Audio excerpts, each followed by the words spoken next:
Hello and welcome to the first ever Stratford Knights Coaches Show, brought to you by Jimmy Dunn State Farm Insurance. This is our first ever time doing this, bringing you the best in Stratford Knight athletics every week. Every week we will have a coach here to talk about recaps of the game, outstanding performers, and what's coming up in their sport. So we're here with Coach Denny McDaniel, head coach of the Stratford Knights, currently sitting at 2-1, basically playing 3 games in 12 days. We'll start out first with Somerville. Close loss, 35-30. What's your thoughts on the ball game? Really proud of how our kids responded. You know, obviously we had a situation where they had rain, had to cancel the game on Friday, and we were all ready to go on that time, but adjusted to Monday. I thought our kids, were really excited to get out there and play. A huge rivalry game to start the season off. Offensively, we put up some points. We left some points out there. Defensively, we gave up some cheap ones there, but all in all, a really good game. We fought hard both sides. We started coming together a little bit. We got to eliminate penalties, kind of hurt us a little bit. But as far as the first game coming out with against a big rivalry, very pleased with our effort, our attitude, and just had some things we got to clean up. Well, Coach McDaniel, huge call on first down. First play of the ball game goes 91 yards, pass from Jenkins Davis to Malik McGowan. What goes through your mind when you make that call? That's just preparation right there of studying film and watching. The last couple of years, we've always seen how they adjusted a certain motion. So we talked all preseason. I mean, even from the first day of practice, that this is what we're going to do first play of the game. And if they adjusted the motion the way they did, we were going to hit Malik out the backfield and made the call. And the offense executed beautifully. Jenkins did a good play fake. Flipped the sits, threw the ball back over there, and Malik did what Malik does. Caught that ball and took it down the sideline for a big touchdown and a great way to start the season for him. Well, we're not going to talk about who was the big bald guy doing the windmill motion as he was going down the sideline. We're not going to talk about that. You see it on film. Yeah. When you think about the Somerville game, obviously offensively have a chance to win there at the end.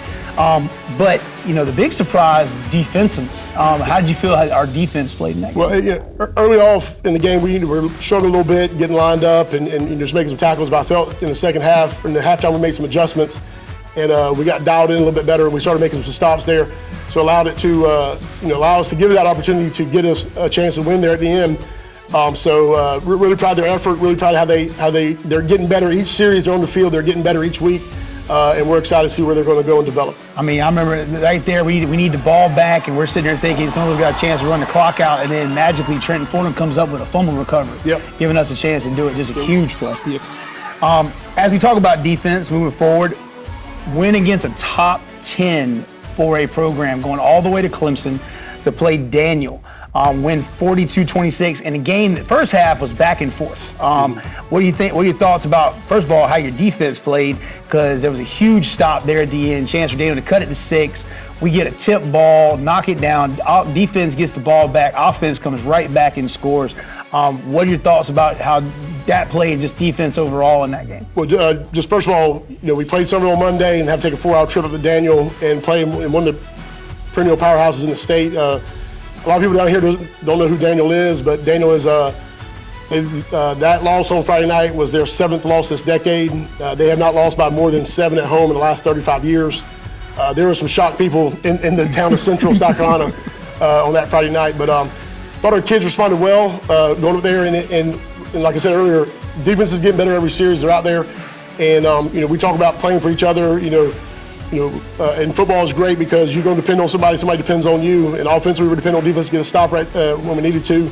Came up with a huge stop, where in years past we might not have done that and allowed them back in the game. And then come with that big stop, and then offensively we just came down there and put the nail in the coffin and sealed the deal. So it was a great win for us. Absolutely offensive explosion in that game. Jenkins Davis has 5 total touchdowns.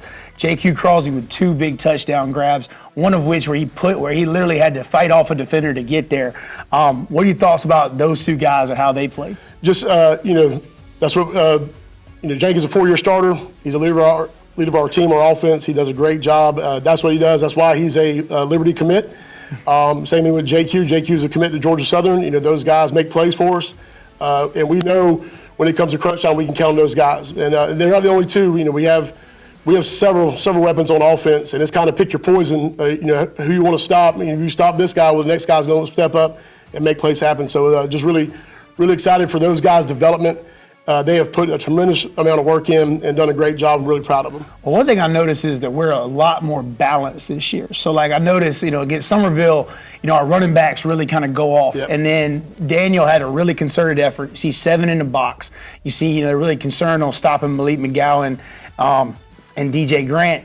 And then that allows number 1 to go ahead and get loose and do the things that he does. Yep. So, I mean, just that. What do you feel about your balance, your ability to do a lot of things? Well, that's where, I mean, it's I hate to say it, but it's like pick your poison. You want to stop the run, then we're going to torture the pass. If you want to cover the pass, then we're going to run the football on you. And it's just not one guy. We have 4 guys that can tote the football. We have 5 guys that can catch it. We can line up in a too tight situation. We can go from too tight to spread without changing personnel. And it is a nightmare for defensive coordinators who play against us of how to stop us.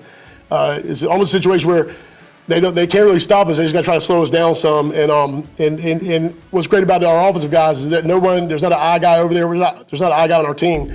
They were fine with, well, if they're trying to stop the run, then we'll throw the ball and go off. It's not about stats for them. It's just about getting wins and playing for each other. So it's really awesome to coach these guys. Well, that brings us to Friday night in the home opener. Big, huge event, tons of people there. Let's go over the recap first, and we can talk about the environment. Beat Fort Dorchester 56-3. The first time I know in probably 10 years we've beaten Fort Dorchester. Malik McGowan, almost 200 combined yards. Basically, everybody kind of get in on the action. What were your feelings about, how that Fort Dorchester game went? Well, obviously, it was a great game. Exciting to be a part of and to coach. Also good to coach in a game where you're not stressed out at the end because you kind of know what the outcome's going to be. But Fort D has been a perennial powerhouse in the Low Country the last couple of years. They are not what they used to be, but they are still a good football team. And for our guys to come out there, especially first home game, and really set the tone for how we want to play. You're going down, you're going in at halftime. You're up 35-3 at halftime. You can take a deep breath. Obviously you got to preach this out over. We've got to come out and play the second half. But we're excited to come out here and kind of seal the deal with them there in the third quarter, and it allowed us to get all of our guys some reps, which is imperative for down the road, getting these young guys some reps out there. So it was just a great team win. Well, get on to the other side of the ball. Defense, who I think a lot of people might not know, that our defensive team, probably 6 of those guys, this is their first time playing varsity football, holds Fort Dorchester to 3 points. I don't think they ever crossed the 30. Just tremendous performance on their side. Yeah, the only time they did was that last drive at the half, and they got a penalty on us, got them down to that range to kick the field goal, which we don't discuss penalties. Everybody's whether the call was, but I'm just felt that, like I said, they're getting better each week. They're getting better every drive they're out there. They're starting to understand that play with their hair on fire and get after it a little bit. You got guys who are stepping up there, like Bryce Clemens is a young man who's had a tremendous all season, really put in work, and now he's starting to reap the fruits of his labor. Cameron Gibbs, another guy that has come up from JV, he's done a really good job. Kermit Davis up front, Landon Simmons, Jacory McCoy, done a really good job. And then Trent Fordham, I feel like Trent Fordham has been playing safety here as long as I've been coaching here. But he's been up there a while and done a great job back for us. Just those guys of stepping up and making plays when they have to. So the atmosphere was absolutely electric Friday night. We had people painting themselves white. We had a huge student section, rally towels. How do you think the crowd and just all the things that go into Friday night off the field make a huge difference for our people? Without question. First of all, student section, amazing job. Please keep doing that every time we're at home. I told Coach Burnett, we got off the buses for the night walk, and I look out there in the parking lot, and there's a group of guys, I think it was some baseball players, somebody else. They just had the paint pouring all over them, just rubbing all over them, and that white out. It was a great atmosphere. The night walk was awesome. And what that does is that shows support for our guys, that they understand that people are here to watch them play, to watch them perform, and it adds excitement there to it. Nobody wants to go out there and it's dead silent when they're playing at home. And the atmosphere that our fans created Friday night is exactly what Stratford football is about and should be about. It was great to kind of see that kind of reminiscence of the days back, in the late 90s, early 2000s, when we were playing the lower state title every year. It was very reminiscent of that. And just really appreciative of the student body doing that and stepping up like that. So I couldn't possibly let you leave out here. 2 former offensive linemen right here. Those 5 guys up front offensively, you just can't say enough about their play. You got 2 4-year starters up there in Jameson Pelham and Ben Jordan. You got a 3-year starter in TJ Bryant.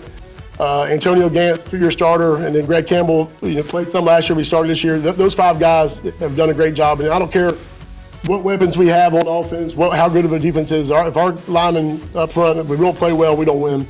And those guys take it to heart. They understand they're the backbone of our team. They're just taking so much ownership. They have meetings on their own. They come here on Sundays when they don't have to and meet with us and talk about things. And just the overall development of leadership in our program has been tremendous. And I truly believe that's why we're on the course we're on right now. All right, looking forward to Sockasty. Got to make a long trip up to Myrtle Beach. Got to make that road. How do you keep the team focused? How do you make sure we come out with the same intensity that we've come out the past 3 games? Well, practice this morning we said the same thing last week when we said before we played Fort D, we can't allow Daniel to beat us. That was a big win for us, but we can't allow the hangover from that win to affect us this week. Said the same thing that we can't allow Fort D to beat us this week. Obviously, Sockasty is a team. They're going to play hard. Our guys, we don't know much about them, and we're going up there in an environment right there, so we're going to have to kind of manufacture it and understand it's a business trip. But if we come out there and execute the way we're able to, we should be having a good bus ride home. Awesome. We look forward to it. That game will be Friday night at 7:30. We have a JV game here at 6 p.m. Also, volleyball takes on Colleton County at home Tuesday night. JV game starts at 5, and the varsity game will start at 6:30. So, make sure you come out, support Stratford Knight Athletics. Thank you so much for joining us for our first ever Stratford Knights Coaches Show, sponsored by Jimmy Dunn State Farm Insurance. Go Knights!